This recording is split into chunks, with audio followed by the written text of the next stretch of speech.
어제 제가 이제 칼 세이건이라고 하는 코스모스라는 책의 저자인데 이제 뛰어난 물리학자이면서 또 과학을 대중화시키는데 아주 지금 기여한 사람입니다. 이 사람이 우주의 사진을 딱 찍어 보니까 지구라고 하는 건 아주 푸른 점, 한 점이에요. 무슨 큰 광대한데. 그러면서 이제 그런데 안에 들다 보면은 난이 있고 서로 싸우고 때로 죽이기도 하고 하는 이런 이제 우리의 잘못된 하찮은 우주에 비하면 하찮은데 이렇게 잘못되어 있다 하는 걸 지적합니다. 그러면서 이제 이분이 그러면 이 땅에서 난 우리가 어떻게 해서 이 우주를 이해할 수 있느냐? 이분은 그게 너무 신비하다. 어떻게 우리가 이 우주를 이해할 수 있나? 그리고 이제 이분이 한 이야기 중에 하나는 만약에 생명체가 지구에 밖에 없다면 이 큰 방대한 우주에 대한 이 공간적 낭비가 아닌가 이런 생각을 이 사람이 좀 했습니다. 아마 그 이후로 이제 사람들이 그렇다면 우주에 다른 생명도 있지 않겠는가 해서 세티라는 프로젝트를 만들어서 지금 외계인이 존재하는가 이걸 지금 연구를 또 하고 있습니다. 그런데 그러면서 이제 이 사람이 뭐라고 이야기했느냐 하면 만약에 이 방대한 우주를 이해하고 아름다움을 느끼고 하는 인간이 다 없어진다면 얼마나 슬플까. 우주는 그대로 있고 아무도 그것을 알아주지를 못한다. 그런데 성경은 그 문제에 대해서 어떻게 우리 인간이 우주를 이해할 수 있느냐 할 때 우주는 하나님이 창조하셨고 인간은 하나님의 형상대로 지음을 받았기 때문에 알 수가 있다. 이래 이제 이야기를 합니다. 잠언에 보면 이제 우주를 창조할 때에 하나님 지혜가 옆에 있었다. 하나님이 지혜로서 우주를 창조했다는 이야기를 해요. 이 로고스가 되는데, 근데 그 지혜가 이 땅에 있는데 우리는 하나님의 형상대로 지음을 받았으니까 그 지혜가 우리한테도 있어요. 그러니까 우리는 세계를 이해할 수 있다. 이제 이렇게 됩니다. 그런데 우리 기독교에서 생각하는 하나님은 우주는 광대하지만은 칼세에게는 우주는 광대하다로 그쳤는데 기독교에서는 우주를 신이 창조했다라는 것을 이렇게 갖고 있습니다. 그러면 도대체 이 우주를 창조한다고 하는 것이 무슨 뜻인가? 얼마나 많은 능력이 있길래 우주를 다 창조하느냐? 이런 생각을 가질 수가 있습니다.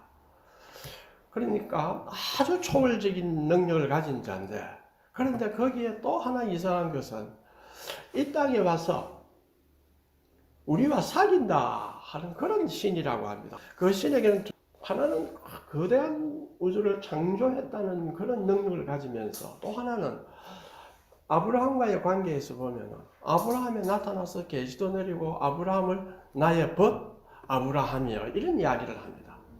그리고 나아가서 이 땅에 오셔서 십자가에 이제 못 박혀 돌아가시는, 그래서 우리 죄를 용서해 주시고 또 우리를 부활하셔서 우리에게 의를 부여하신다. 이런 이야기를 합니다. 다시 말하면 기독교에서 말하는 하나님은 어찌 보면 굉장히 모순처럼 보이는데 아주 절대적 초월자이면서 동시에 아주 내재적으로 우리 인간과 친구가 되는 그런 하나님입니다. 이것이 성경이 말하는 하나님입니다. 그런데 오늘 이제 우리가 읽은 이 구절은 17절에서 25절까지 읽겠습니다. 17절에서 22절은 아브라함의 믿음이 어떤 것인가, 그 특징이 무엇인가에 대한 기술입니다. 그리고 23절에서 25절은 아브라함의 믿음과 우리의 믿음에 대한 이야기입니다. 다시 말하면 믿음으로 의롭다함을 받는다는 이유부터 이제 하나님과 참으로 교제할 수 있는 인간의 탄생으로 새 역사를 써나간다는 뜻입니다.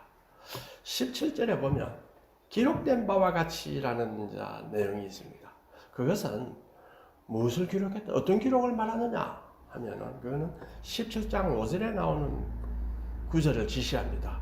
이제후로는 내 이름을 아브람이라 하지 아니하고 아브라함이라 하리니 이는 내가 너를 여러 민족의 아버지가 되게 함이니라.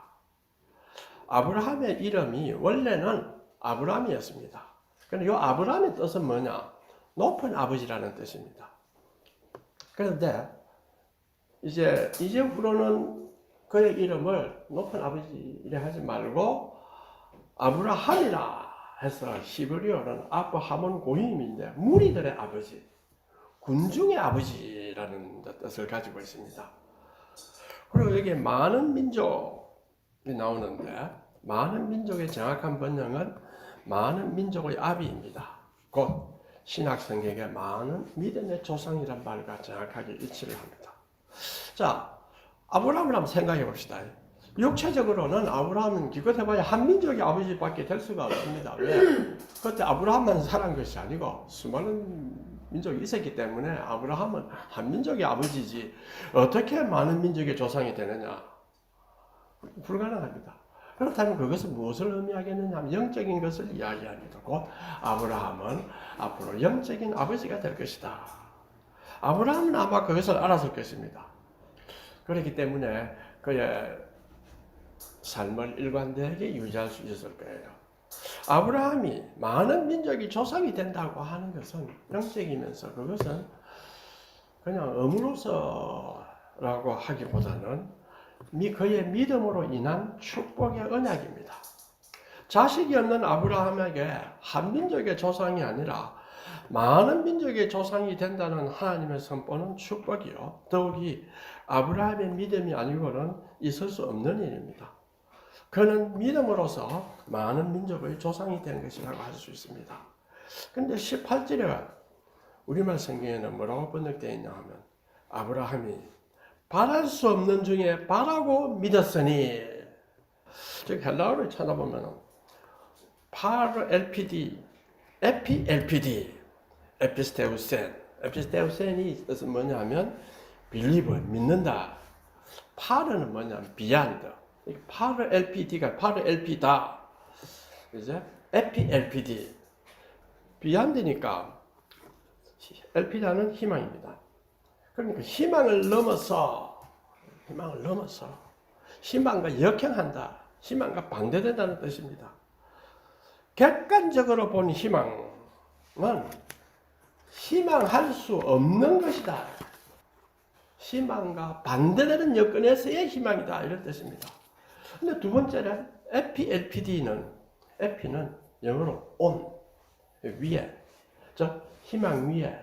이 뜻은 주관적 소망 위에서 객관적으로 바랄 수 없고 오히려 바라는 것에는 반대되는 상황에서 주관적 소망 위에서 그는 약속을 믿었습니다. 이것이 아브라함에 대한 믿음입니다. 어떻게 해서 그게 가능합니까? 아브라함과 사라는 노새였습니다. 이 아브라함과 사라의 노새는 하나님의 약속에 대한 큰 장벽입니다. 그런데 아브라함이 믿은 바 하나님은 어떤 바 하나님이냐? 죽은 자를 살리시며 없는 것을 있는 것 같이 부르시는 하나님입니다. 그래서 그는 바랄 수 없는 중에 바라고 믿었습니다. 다시 한 번 더 이야기하면 처음에 나타난 바람은 인간의 이성적 지식과 주관입니다. 그 주관으로는 바랄 수가 없다. 납득할 수도 없다. 그런데 하나님께서 주시는 희망, 소망함으로 우리가 나오죠. Of the people, for the people, by the people. 그죠? 마찬가지로 소망함으로써 믿었다. 이것이 아브라함이 소망한 소망의 내용과 질적인 특성이며 동시에 아브라함의 신앙 내용입니다. 정리해보면 신자의 신앙과 믿음의 내용이란 인간 이성이 납득하지 못하고 믿지 못하고 바라지 못하는 것을 하나님의 능력을 믿음으로써 바라게 되는 것입니다. 이것이 기독교 신앙이고 사도는 이것을 가르치고 있다고 할 수 있습니다. 자, 우리가 이처럼 세상을 보면 세상의 관습으로는 희망을 갖기가 불가능한 것처럼 보이지만 하나님을 생각하면 우리의 소망이 이루어질 줄 믿습니다. 그래서 19절에 또 보면요, 믿음이 약하여지지 아니하고 라는 부소가 나오는데 이것은 역사적인 것이 담겨 있습니다. 그냥 막연하게 야 기독교 믿으면 된다, 믿습니다, 주십시오, 여러분 그렇게 하십시오, 막 이래 해야 되겠다, 뭐 그렇게 생각할 수도 있습니다. 그런데 아브라함 믿음을 한번 봅시다. 아브라함은 99세, 사라가 90세가 갑자기 일어난 사건이 아닙니다. 갑자기 아브라함이 내 몸이 늙어서 이제 안 되구나, 사라도 갑자기 안 된다는 뜻이 아닙니다. 아브라함이 99세고 사라의 90세의 생리적 불능을 지각하게 되는 것은 그 짧은 시간이 결코 아닙니다. 꽤 시간이 있었습니다. 더욱이 사라는 평생에 수태하지 못한 여인이기 때문에 실제에 있어서 그녀의 불능과 무능에 대한 지각은 더욱 오랜 역사적 배경을 지니고 있다고 생각할 수 있습니다. 자, 그 기간 동안 실망하고 포기할 텐데 뭐라 했습니까? 믿음에 약하여지지 아니하고 라는 것을 이야기를 합니다. 자, 그 배경을 살펴보면요, 믿음이 약해질 수 있는 온갖 여건이 있었으면 틀림없습니다. 우리가 믿음이 약해지지 아니했다 해서 그의 마음의 배경에는 단순히 신앙이 좋다, 아브라함은 굳세 믿음이다 라는 식으로 기계적인 방식으로 신앙을 가진 것은 아닙니다. 마음의 번민과 공포와 소외감이 있었을 것입니다. 그래서 구 프린스턴의 유명한 조직신학 교수 찰스 하지 교수는 뭐라느냐, 이것을 마음의 내적 충돌이라고 이야기합니다. 이런 믿음의 고충을 아브라함은 가졌죠. 그럼에도 불구하고 아브라함은 믿음으로서 극복을 했다는 것입니다. 자, 믿음이라는 것은 이처럼 동적인 것입니다. 끊임없이 자기 강한 의지로 믿게 하기 싫은 여러 가지 해이와 의심과 많은 것이 찾아옵니다. 이걸 끊임없이 극복해 나갑니다. 이것이 믿음입니다. 단순히 하나님을 의지해서 복을 받자, 믿어라, 복 준다, 세상에 발을 담그고 그런 것이 아닙니다. 세상에 한쪽에는 발을 담그고 강한 고집으로 하나님 이것을 나에게 주셔야죠, 이 뜻은 자신을 중심에 놓고 나는 그렇게 잘 살 가치가 있는 자다 라고 자신을 또 스스로 만들어 놓고 하나님께 푸시하는 것이 믿음이 아닙니다. 믿음은 하나님이란 분이 누군가, 나의 존재 자체의 의미이고 그분이 가치다 하는 것을 깨달아야 합니다.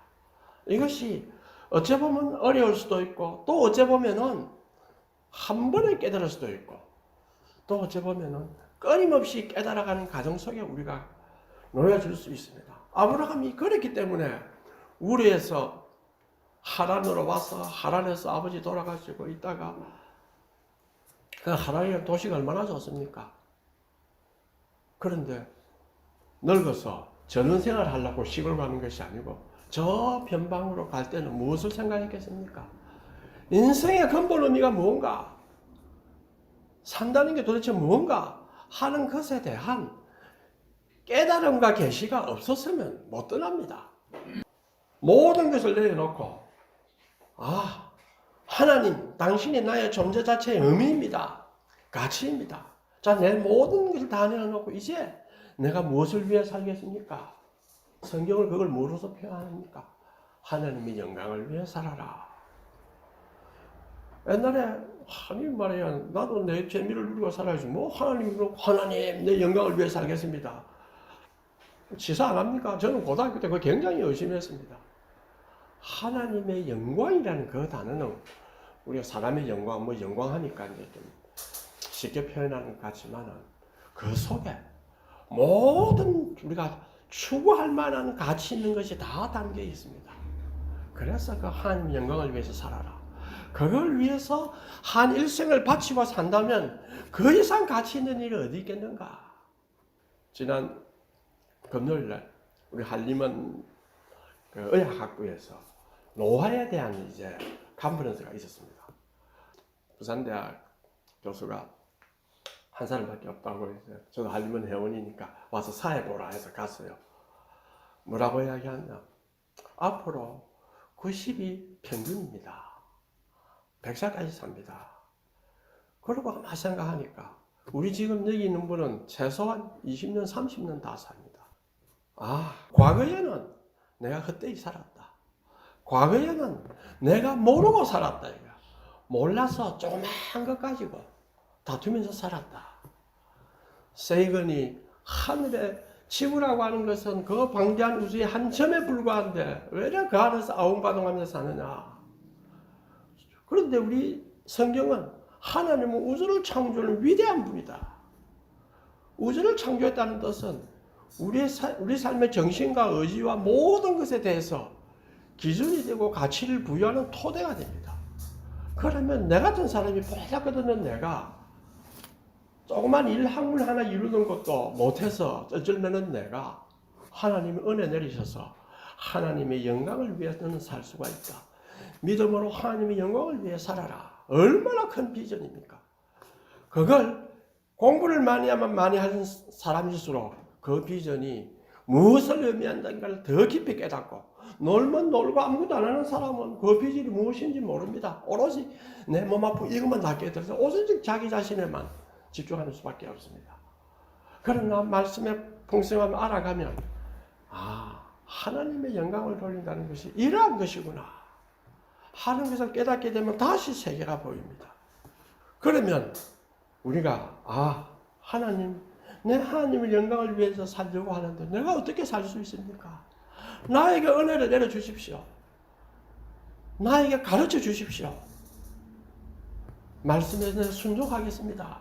이런 믿음을 가지는 자가 아브라함의 믿음을 가진 자 믿음입니다. 그렇다면 세계가 우리에게 열립니다. 저는 그걸 확실히 믿습니다. 세계가 열려서 무엇을 구해야 할지를 점차로 알게 됩니다. 그때 마음에 뭐가 옵니까? 참 평화가 옵니다. 참 평화라는 것은 파도가 치지만 밑에 있는 그 물은 고요하고 빙산의 위에서는 왔다 갔다 하지만 그 밑에 빙산에 거대한 것은 단단히 있습니다. 이것이 우리에게 평화를 가져다 줍니다. 이 내적 갈등을 극복하고 평안을 누리는 믿음은 하나님이 우리 자신의 존재의 의미와 가치다. 하나님이 우리 존재의 근본적인 토대다. 로 생각하지 않으면 불가능합니다. 그때 우리는 모든 것을 하나님의 눈으로 볼 수 있습니다. 자신을 한번 생각해 보십시오. 여기 있는 우리 중에서 내 자신이 정말 가치가 있고 훌륭하다. 내처럼 세계를 보라 할 만한 사람은 어디에 있습니까? 자신을 돌아보면 찌질하기 짝이 없고 부족하기 다 짝이 없습니다. 그런데 성경은 하나님을 믿는 자에게는, 하나님을 의지하는 자에게는 하나님의 길을 보여주시겠다고 했습니다. 아브라함의 삶을 한번 볼까요? 아비멜렉과 그 군대 장관 비골이 아브라함에게 말 이르되 내가 무슨 일을 하든지 보니 하나님이 너와 함께 계신다. 아브라함은 뭡니까? 외국인이고 거류민입니다. 땅도 하나 없습니다. 그러니까 사라가 죽을 때 매장지가 없어서 헷 족속에게 그들의 소유지를 좀 팔아라 했습니다. 이때 헷 족속이 무엇을 했습니까?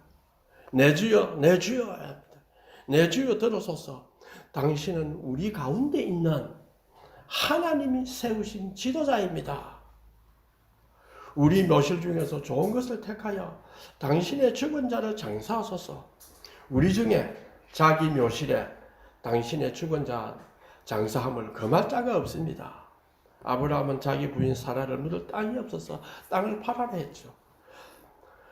가나안 땅에 오래 살았지만은 여전히 외국인이고 거류민입니다. 그건 고향이 아닙니다. 그 당시란 것은 힘과 부가 지배하고 인적 관계, 종족적 관계가 지배합니다. 그렇죠. 그런 세상에서 자기 부인을 매장할 장지가 없는 아브라함에게 뭐라 했습니까? 당신은 우리 가운데 있는 하나님이 세우신 지도자다. 그 말은 아브라함이 지도자 역할을 한 거 아닙니까? 그렇죠? 했기 때문에. 그런데 당신은 현명하고 능력이 있습니다. 이래 하지 않고, 야, 저분이야말로 하나님이 세우셨구나. 이걸 그 사람들은 깨달았죠. 그러나 그로 인해서 아브라함은 그들에게 부를 요청하지도 않았고 그걸 이용해 가지고 치부하지도 않았습니다. 왜? 하나님에게서부터 온다. 하나님만이 내가 의지할 자다. 여기에 대한 확신을 갖고 있었습니다. 그리고 20절에 보면 믿음이 없어 하나님의 약속을 의심하지 아니했다. 믿음으로 견고하여져서 하나님께 영광을 돌린다. 이게 아브라함의 믿음입니다. 믿음으로 믿음이 없으니까 의심할 만하죠. 자식도 없고, 그렇죠. 의심할 만합니다. 마지막에 사라가 죽었을 때는 이삭 하나가 딱 있습니다. 자, 우리 자신을 한번 돌아볼까요? 아브라함께 대비해서 우리를 한번 봅시다. 아브라함을 둘러싼 것들은 하나님의 약속과 모순됩니다. 우리를 둘러싼 것은 하나님의 약속과 모순됩니다. 하나님은 불멸을 약속했는데 우리는 어디에 있습니까? 사멸과 부패에 감싸여 있습니다. 그분은 우리를 하나님 앞에서 의롭다고 선언했지만 우리는 뭐로 되어 있습니까? 죄로 대표 있습니다. 조금만 나에게 기분 나쁘게 하면 인상 쓰고, 조금만 그러면 감 지르고, 조금만 하면 막 화가 끓고 이렇습니다. 그런데 하나님은 의롭다. 얼마나 그 약속과 모순이 보입니까? 도대체 이런 상황에서 하나님께 영광을 돌린다는 것은 무엇을 의미하겠습니까? 내가 하나님께 영광 돌릴 수 있나? 옛날에는 솔직하게 제가 하나님, 내가 영광 돌리기 위해서 내가 이런 논문을 쓰게 해주시고 이걸 하게 해주시고 막 이러기도 했죠. 지금 깨달은 게 뭐냐? 믿는 자에게는 자신의 처지의 공공이나 어려움 없이 부유하거나 명예를 가지거나 학식을 가지거나 이렇게 해서 하나님의 영광을 돌리는 것은 아닙니다. 내 처지가 공공하다고 하여 결코 하나님께 영광을 못 돌리는 것이 아닙니다. 우리의 삶에는 항상 평안만 오지 않습니다. 앞으로 큰 고민거리가 생길 수도 있습니다. 옛날에 이제 그 대학 아는 아주 그 훌륭한 교수님과 대화할 때 김 선생, 자식은 죽을 때까지 돌봐야 된다. 이런 이야기를 해요. 그 말은 무슨 말입니까? 자녀나 형제나 이웃이나 기타 여러 사건은 항상 우리에게 닥쳐옵니다. 이 사건으로 인해 언제든지 우리는 공공에 처할 수가 있습니다. 그런데 어떻게 하나님께 영광 돌립니까? 아브라함을 봅시다. 아브라함은 누가 봐도 내적 갈등 속에서 실망하고 믿음이 약해질 것 같습니다. 그런데 아브라함은 현실에 미혹되지는 않았어요. 현실의 어려움을 당하고 갈등했을 줄은 모르나 미혹되지 않았고, 또 그렇다고 해서 주여 믿습니다 하고 현실을 잊어버리는 열광주의자도 아닙니다. 때때로 보면 아주 냉소적인 의심까지 하고 있습니다. 하나님 아브라함에게 나타나서 뭐라 했습니까? 나는 전능하신 하나님이라 이렇게 했습니다. 그전에는 아브라함이 그 신앙의 발전 과정을 지난번에 아브라함의 신관이라 해가지고 이야기한 적이 있죠. 전능하신 하나님이라고 나타납니다. 처음에 아브라함은 여호와 하나님이다. 여호와 하나님이란 뜻은 I am that I am, 혹은 I am that I will be that I will be. 하나님이 역사 속에서 개입하시는 하나님이다. 이렇게 우리가 생각을 하는데 그것만 갖고 있었지만 그 뒤에 멜기세덱을 만나서 무슨 높으신 하나님, 천지의 주제이신 하나님. 또 주제란 말이 무슨 말인가 제가 또 찾아봤습니다. 찾아보니까 창조주다. 창조주니까 세계를 다스릴 수 있죠. 그런데 전능하신 하나님이 하고 나타나서 내가 아들을 주겠다. 자손이 번창한다. 아브라함이 속으로 웃었습니다. 아주 냉소적이죠. 이스마엘이나 오래 살게 해주십시오. 이렇게 했습니다. 그러나 아브라함은 끝까지 하나님께 동행하며 그 믿음이 더 굳건하여서 지혜롭게 이어나갔습니다. 그것이 바로 하나님의 영광을 돌리며 사는 것입니다. 이성은 도저히 알 수 없지만은 믿음으로 그렇게 할 수 있습니다. 그래서 믿음은 신성한 창조자인 것입니다. 믿음이 창조자예요. 믿음이 없다면, 우리가 믿음이 없으면 하나님이 우리에게 주신 지혜도 사라집니다. 하나님이 주신 그 신성의 위엄이라는 것도 사라집니다. 믿음이 있어야 우리 속에서 지혜도 나타나고 하나님의 그 비전도 나타나고 또 자기 삶의 의미도 나타납니다. 자, 그러면 어떻게 그 믿음이 약하여지지 아니하고 영광을 돌릴 수 있습니까? 아브라함은 21절에 나오는 것처럼 하나님께서 자신에게 약속하신 그것을 능히 이루실지를 확신하였기 때문입니다. 나의 삶은 하나님의 경륜 속에 있다는 것을 믿으라는 것입니다. 우리가 하나님이 나에게 주신 약속을 이루신다는 뜻은 내 삶은 하나님이 경륜 속에 있다. 예를 들어서 100살 살 때 90년을 고난 속에서 살더라도 10년을, 1년을 깨달으면 내 고난의 의미를 무엇인가를 하나님은 가르쳐 줍니다. 지금 내한테 안 가르쳐주고 나는 와 이랬으면 저 사람 별거 아닌데 저래 잘 살고 저래 하는데 그걸 바라보는 순간 하나님을 떠나게 됩니다. 왜? 하나님의 경륜 속에서 내 삶이 있다는 것을 인정하지 않으면 근심이 찾아올 수밖에 없습니다. 근심 속에 살게 됩니다. 내 삶 전체가 하나님의 경륜 속에 있다는 것을 깨달아야 됩니다. 그래서 하나님의 경륜 속에 있다는 것이 나의 삶이다라는 걸 믿고 깨달을 때에 약속에 대한 확신이 옵니다. 그때 22절에 그러므로 그에게 의로 여겼다. 의로 여겨졌다. 믿음이란 이런 것입니다.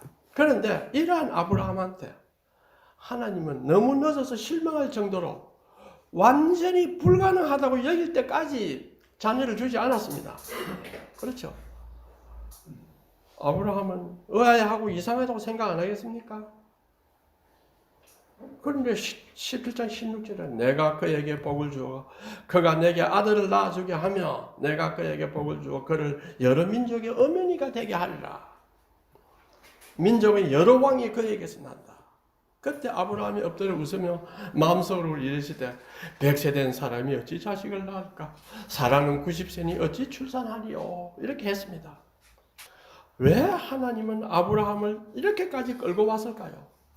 알 수 없죠. 그죠? 그거 일부러 개성할 건 없습니다.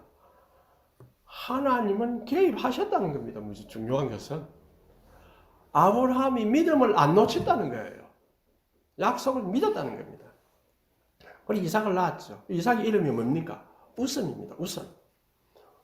부모의 기쁨을 가르치는 일이자 약속을 이루실 하나님을 그들이 잘 믿지 못했다는 일을 떠올리게 됐죠. 이삭을 볼 때마다 웃음, 기쁩니다. 아이고 내가 의심했던 거 이게 다 떠올릴 겁니다. 자, 아브라함이 희생하고 기다리고 하나님께 순종했습니다. 왜 그랬습니까? 이걸 하나님을 위한 것입니까? 자기 자신을 위한 것입니까? 하나님을 이용해서 아들을 바라는 것입니까? 어차피 여기까지 왔는데 아들 지금 떠나면 방법이 없지 않느냐? 그럼 하나님께 붙어가 아들을 하나 얻자. 이래 했습니까? 그렇다면 하나님은 목적을 이루는 수단에 불과합니다. 하나님은 목적을 이루는 수단에 불과할까요? 팀 켈러 목사의 이런 이야기가 나옵니다. 자기 부부의 친구가 하나 있었습니다. 그 친구는 이제 늦게 결혼하는데 자녀를 간절히 바랬습니다. 안 생겨요, 자녀. 얼마나 자녀만 생기면 나에게 행복이 올 것이다. 이래 했죠. 마침내 임신해서 이제 자신은 자녀를 놓으면서 뭐라 생각했습니까? 이제 나는 평생 행복하게 산다. 왜? 내가 지독하게 바라는 그것이 이루어졌잖아요. 그렇죠. 게다가 의사는 이 노산이니까 이 건강한 아이가 태어나겠나 이랬는데 예상을 뒤엎고 아주 건강한 아이가 2아이를 낳았습니다. 평생 행복할 거라 생각했죠. 하지만 꿈을 이루지 못했습니다. 자녀에게 완벽한 삶을 주려는 의욕이 막 생겨서 행복을 할 수가 없어요. 두려움과 불안해서 자녀를 가보하지요. 그러니까 큰아이는 학교에 적응 못하지요. 심각한 정신 문제 일으키고 둘째 아이는 분노로 들끓었습니다. 자, 자녀에게 놀라운 삶을 주려는 욕심을 갖기보다는 오히려 애나는 이렇게 해야 됩니다. 우리 애들이 완벽하게 성공해서 행복해지기를 바라는 내 마음이 바로 이기적인 것이다. 문제는 나의 가치와 중요성을 느끼는 욕망에서 내가 하나님의 사랑을 한다면 나는 애들을 부족한 모습 그대로 수용할 수 있고 닥달하지 않아야 된다. 애들보다 더 중요한 것은 하나님의 사랑이 애들보다 더 큰 의미가 있다. 그렇게 생각할 때 내가 애들을 향한 내 사랑도 덜 이기적인 것이 될 것이다. 자식으로 자기를 둘러싸고 자식 핑계로 믿음 생활을 게을리 하면 어떻게 되겠습니까? 자식도 다치게 됩니다. 지금 애나의 사태가 보죠. 아브라함이 그 좋은 걸 바랐지만은 그 좋은 것은 잘못하면 뭐가 됩니까? 그 사람 삶에 독이 될 수가 있습니다. 저는 부모는 자식에 대해서 믿음의 아버지가 되고 믿음의 어머니가 될 때 자식을 사랑하는 가장 좋은 길입니다. 그렇게 되지 못하면 자식을 어떻게 사랑하느냐? 자기 행복을 위해, 자식을 위해 자식을 사랑하는 거예요. 자식은 모르겠습니까? 자기도 모르고 자식도 어때 모를 수도 있습니다. 자기는 모르고 열심히 사랑하는데 이 자식은 몰라준다 이거야. 자식을 엉뚱방향으로 사랑할 수도 있습니다. 왜? 사람은 본대로 행합니다. 이성이 있어서 본대로 행하지 않을 것이다. 나중에 크면 다 깨달을 것이다. 그렇지 않습니다. 본대로 하는 것이 무의식에 들어가기 때문에 어쩔 방법이 없습니다. 그러면 하나님을 잘 섬기는 거, 하나님을 위해서 살겠다. 하나님의 영광을 위해서 살겠다. 내 삶의 가치는 하나님에게서 온다. 이걸 깨달은 부모의 모습을 보면 자식은 바뀝니다. 내 마음속에 있는 깊은 소원이 무엇인가 한번 쫙 생각해 보세요. 좀 더 잘 살아보세요. 우리 아들, 딸들이 왜 잘 돼보자. 이게 깊은 소원입니까? 그것은 행복이 아니고 독이 될 수가 있습니다. 왜 그럴까요? 성경 핵심 원리가 뭐냐 하면 유대인 학자들이 구약성경 열심히 공부하더니 성경의 핵심 원리는 우상숭배를 배경하는 것이다 라고 이야기했습니다. 그럼 봐라. 우상숭배를 하는 것을 성경에 보면 무수한 형태의 참담한 결과가 오지 않느냐 이런 이야기가 많이 나오죠. 아니 이 과학시대에 우리가 우상숭배합니까? 이렇게 질문할 수 있습니다. 지금 현대인은 많은 불안을 갖고 있습니다. 다 불안을 갖고 있습니다. 이 우상숭배하고 불안과 무슨 상관이 있습니까? 우상숭배라는 것은 가짜 신입니다. 자기가 중요하다고 생각하는 것이 바로 신입니다. 불안 속에서 우리 인간은 가짜 신을 선택을 합니다. 이것이 나에게 만족 안 주겠나, 행복을 안 주겠나. 가짜 신을 선택합니다. 가짜 신에는 행복을 추구한다, 사랑이다, 돈이다, 남부럽지 않게 산다, 큰 성공이다, 자식의 성공과 권력이다. 자, 이것을 얻게 하려면 웬만한 희생도 각오합니다. 그러나 마음의 깊은 소원을 이루는 것이 곧 자신에게 벌어질 수 있는 최악의 일도 될 수가 있습니다. 그걸 생각지 못합니다. 그럼 우리 질문하죠. 왜 마음의 깊은 소원을 이루는 게 재앙이 될 수 있습니까? 로마서에서 사도 바울이 뭐라고 합니까? 하나님이 누군가에게 행하실 수 있는 최악의 일 중에 하나가 뭡니까? 그들의 마음을 정욕대로, 갈망대로, 원하는 대로 내버려 두는 것입니다. 우리 마음은 그 갈망을 우상으로 삼습니다. 무엇이 나의 갈망인가? 가슴 깊이 한번 생각해 보십시오. 어떤 사람은 질병이 벗어나는 것이라고 생각할 수 있습니다. 그러나 가만히 살펴보면 그 고통은 자신의 질병 때문에 오는 것이 아니고 세상적 욕망이 있을 수도 있습니다. 내가 갖고 있는 세상적 욕망이 나의 질병을 증폭시켜서 더 몰아가고 있습니다. 오히려 그걸 잘 모르는 경우도 있습니다. 그 세상적 갈망이 바로 우상입니다. 그럼에도 불구하고 불쌍한 것은, 안 된 것은 그 갈망이 우상인지를 모르고 있습니다. 1980년대 활동한 미국 여배우 신시아 하이멜이라는 사람이 이렇게 이야기했습니다. 이 사람은 아주 A급은 아니지만, 스타는 아니지만 그래도 B급으로 많이 텔레비도 나오고 영화에도 많이 나왔습니다. 이 사람은 명성을 얻는 순간 괴물로 변한다. 그러면서 유명한 할리우드 스타 세 사람의 이름을 댔다고 합니다. 유명해지기 전에 알고 지냈는데 그 세 사람은 뭐 말할 필요는 없습니다만, 그들은 유명해지기 전에는 한때 더없이 유쾌한 인물이었습니다. 그런데 지금은 신적인 존재가 되었어요. 지독한 분노를 품어내곤 합니다. 이상하죠? 명성도 없고 재물도 없으면 더 평안한 마음으로 해야 될 거 아닙니까? 이것들이 내가 이래 재물도 없고 다 했는데 나를 몰라서 뭐 잘 안 돼. 분노가 나빠집니다. 사람이 인기와 명성과 재물에 파묻히면 모든 성경의 결함과 못난 부분이 전보다 2배나 더 나빠집니다. 우리가 더 좋은 것을 추구하죠. 그러나 더 좋은 것을 추구할 때는 아마 우리의 깊은 욕구와 또 희망이 그 좋은 것으로 채우려고 기대할 겁니다. 그러나 그런 기대와 욕심이 가짜실이 될 수 있습니다. 특히 삶에 좋은 것일수록 더욱 그렇습니다. 자, 그러면 우리는 어떻게 살아야 할까요? 사람은 자기가 구하는 걸 얻고 싶어 하잖아요. 자기가 구하는 걸 구해야 뭡니까? 행복하기를 원하지 않습니까? 그런데 중요한 것은 믿음이 없을 때는 구하는 것에 의해서 지배받습니다. 그 구하는 걸 우선으로 놓고 다른 건 다 사소하게 취급합니다. 가족도 그래서 망가지고, 무엇 때문에 구했냐 이거야. 행복하려고 구했는데 그 구함으로 인해 가지고 자기가 그 구함에 지배를 받게 돼요. 권력을 구하는 자는 자기가 권력에 지배당하고, 재물과 사람을 의지하는 자는 재물과 사람에게 지배를 당합니다. 우리 스스로가 우리를 지배하는 것이 아니야. 우리의 통제할 수 없는 욕망이 우리 삶의 주인이 돼서 우리를 지배합니다. 그런 얘기가 많습니다.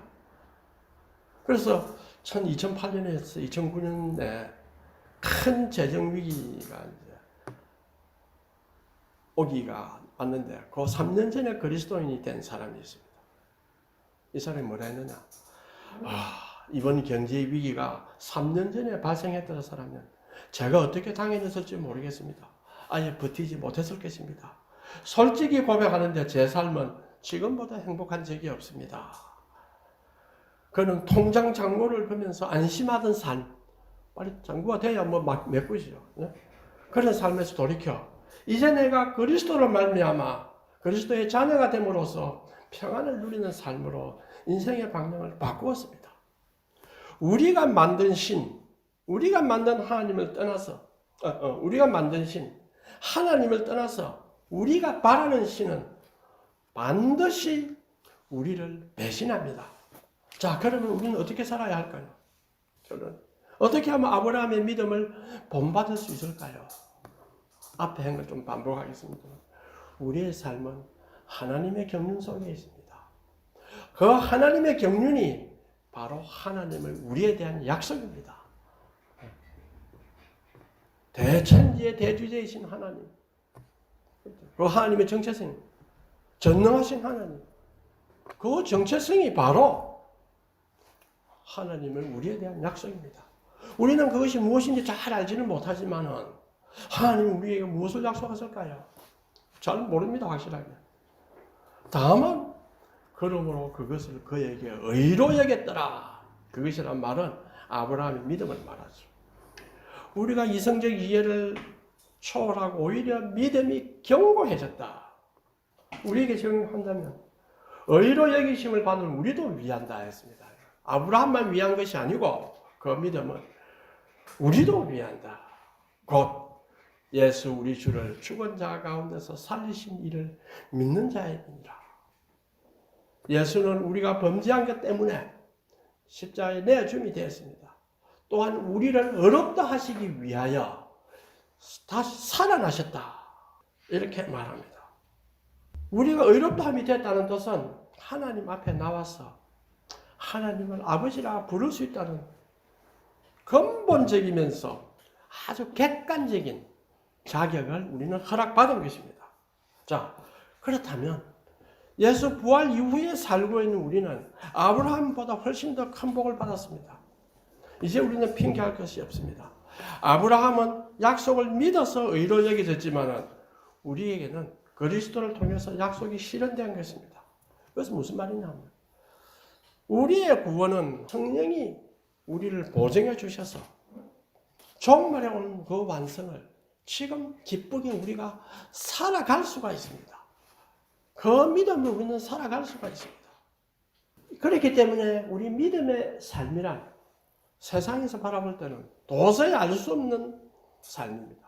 세상의 역사적으로는 판단할 수 없는 새로운 역사입니다.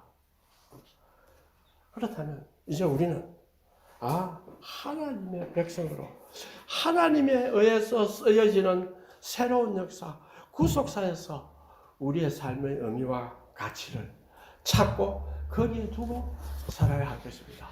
네, 통성으로 기도하겠습니다.